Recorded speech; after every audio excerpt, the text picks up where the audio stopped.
बिस्मिल्लाहिर्रहमानिर्रहीम। Welcome to the coding physics. अच्छा, ये वीडियो थोड़ी सी जनरल डिस्कशन है, तो आप लोग बोर ना हुए। मैं कोशिश करता हूँ थोड़े टाइम में अपनी बातों को समेट लूँ। नम्स का टेस्ट बेल आखिर हो गया और स्टूडेंट्स के रिव्यूज़ यही है कि द टेस्ट की जो डिफ़िकल्टी लेवल था वो वेरी वेरी वेरी हाई था। और ये जो ओपिनियन है स्टूडेंट्स की, ये मोस्टली बायो, केमिस्ट्री और इंग्लिश के लिए।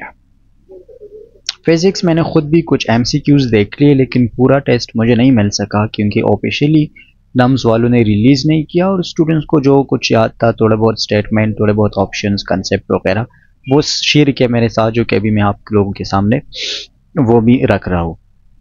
फिज़िक्स का जो पोर्शन था वो इतना मुश्किल नहीं था, लेकिन फिर भी कुछ ऐसे एमसीक्यूज़ थे जो मुझे ख़ुद भी मुश्किल लगे, और क्यों लगे उसका रीज़न भी बता देता हूँ।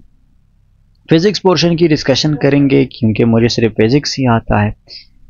वो क्वेश्चंस जो वेरी वेरी टफ थे और आप लोगों ने शायद तुक्के से किया होंगे, वो न्यूक्लियर फिज़िक्स के एंड वाले क्वेश्चंस थे, जिसमें रेडिएशन एक्सपोजर्स और आरसीबी वगैरह के यूनिट्स की कन्वर्जन फैक्टर्स थे। वो यूनिट्स ना हम स्टडी करते हैं, ना उस टॉपिक को हमने कभी टच किया, ना आपने किया होगा, ना हमने उस तरह की कोई कंसेप्ट स्टडी की। तो इस वजह से वो क्वेश्चंस 2 थे या 3 थे, जितने भी थे, वेरी वेरी टफ। और अगर आपने रॉन्ग भी किया होंगे तो बस अच्छा किया है यार, इतने। अब कुछ क्वेश्चंस ओल्ड फैशन्ड क्वेश्चन थे जो पहले भी आते थे टेस्ट में, दूसरे टेस्ट में भी आते हैं, नम्स में भी आए हैं। तो वो किस तरह के क्वेश्चंस थे? For example 2 pi divide by 5 radian को कन्वर्ट करें डिग्रीज में। अब ये ओल्ड फैशन क्वेश्चन है कन्वर्जन। हमें पता है कि 1 radian is equal to 57.3 degrees. तो अगर आपको 2 पाई बाय 5 रेडियन को कन्वर्ट करना है, जस्ट मल्टीप्लाई बाय 57 और आपको आंसर मिल जाएगा। ये भी ओल्ड फैशन है। रेक्टिफिकेशन में कौन सा ट्रांसफार्मर यूज होता है? तो स्टेप डाउन ट्रांसफार्मर यूज होता है। ये भी ओल्ड फैशन क्वेश्चन है, हम कर चुके हैं। अल्फा की वैल्यू, टेम्परेचर कोफिशिएंट अगर नेगेटिव हो तो वो कौन से मटेरियल के लिए होता है? सेमीकंडक्टर के लिए होता है। हमारा आई थिंक 4th नंबर जो लेक्चर था क्रैश कोर्स में, वहां पर हम इस क्वेश्चन को कर चुके हैं।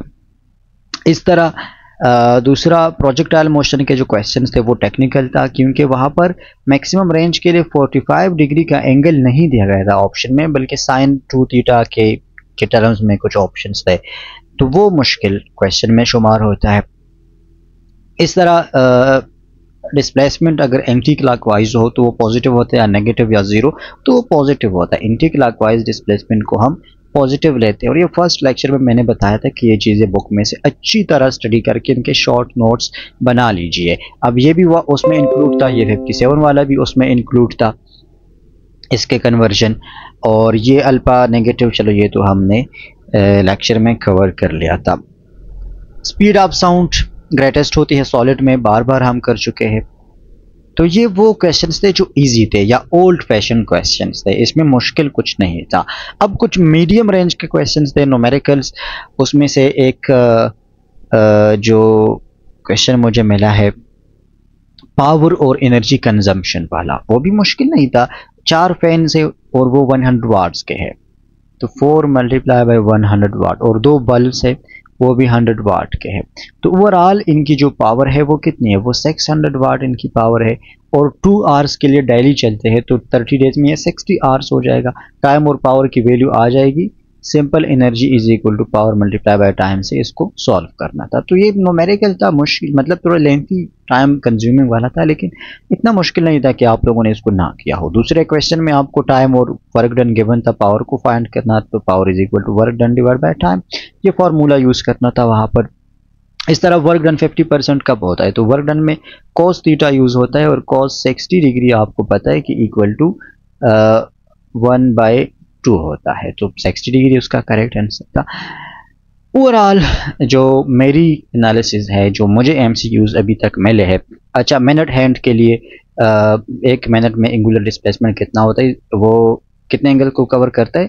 तो पूरा एक सर्कल करता है ना, जिसका आंसर 360 डिग्रीज भी हो सकता है, 2 पाई रेडियन। अब नहीं पता मुझे कि ऑप्शंस में से किस तरह के ऑप्शन थे, डिग्री में थे या रेडियन में थे या रिवोल्यूशन में थे, तो 1 कंप्लीट रिवोल्यूशन उसका आंसर था। इस तरह मैग्नेटिक फोर्स का एक क्वेश्चन के मैग्नेटिक फील्ड बी की वैल्यू गिवन थी, करंट की वैल्यू गिवन थी, कंडक्टर का लेंथ गिवन था, सिर्फ फोर्स को फाइंड करना था और परपेंडिकुलर भी था। तो परपेंडिकुलर का मतलब है कि साइन थीटा का टर्म इग्नोर करके सिंपली ILB के थ्रू ये क्वेश्चन सॉल्व हो रहा था। साउंड वेव्स के लिए आपको रेंज पता था और गिवन भी था आई थिंक स्टेटमेंट में कि 20 हर्ट्ज से लेकर 20 किलो हर्ट्ज के रेंज में होती है। अब आप इसके लिए मैक्सिमम वेवलेंथ को फाइंड कर लीजिए। तो मैक्सिमम वेवलेंथ कब होगा? जब फ्रीक्वेंसी मिनिमम होगी। मिनिमम फ्रीक्वेंसी इज 20 हर्ट्ज, तो 20 hertz frequency speed of sound आपको पता है कि वो एयर में होती है 330, हम यूजुअली लेते हैं मीटर पर सेकंड, और यहाँ से v is equal to F lambda का फॉर्मूला यूज करके लेमडा के लिए इसको सॉल्व कर लीजिए। मेरा जो ओवरऑल एनालिसिस है वो ये है कि 40 में से आउट ऑफ 40 वो अबाउट 34 टू 35 ऐसे क्वेश्चन थे तो जो आप लोगों ने अच्छे किए होंगे। वो मुश्किल उनमें से कुछ नहीं था। बाकी जो 5-6 क्वेश्चंस थे वो अगर आपने गलत भी किए होंगे तो ना मैं आपको मलामत कर रहा हूँ, ना आपने खुद को इस बात पर वो करना है कि क्यों ऐसा हुआ या आपके स्टडी में कमी थी, आपके प्रिपरेशन में नहीं। वो बिल्कुल ऐसे क्वेश्चंस थे जो आपके गुमान में भी नहीं थे, मेरे भी नहीं थे, किसी और टीचर के भी नहीं थे, किसी के भी नहीं थे। तो आई एम होपफुल कि इंशाल्लाह टेस्ट अच्छा हुआ। अगर मुझे पूरा PDF या कुछ इस तरह के सारे क्वेश्चंस मिल गए तो मैं पूरा सोल्यूशन अपलोड कर दूंगा, लेकिन ये वही क्वेश्चंस डिस्कस किए जो कि मेरे पास मौजूद है और मुझे कहीं से स्टूडेंट्स ने जो भी उनको याद थे वो सेंड किए हैं। काइनेटिक एनर्जी और मोमेंटम का रिलेशन वो तो आपको पता होगा, ज़्यादा ईजी है ना। Kinetic energy is equal to p²/2m। तो I hope overall thing is okay. अब अगर आपका सिर्फ नम्स टेस्ट था तो अपने रिजल्ट का इंतज़ार करें, और अगर MD कैट भी देना है तो कल से MD कैट के कोर्स के लिए रेडी हो जाए।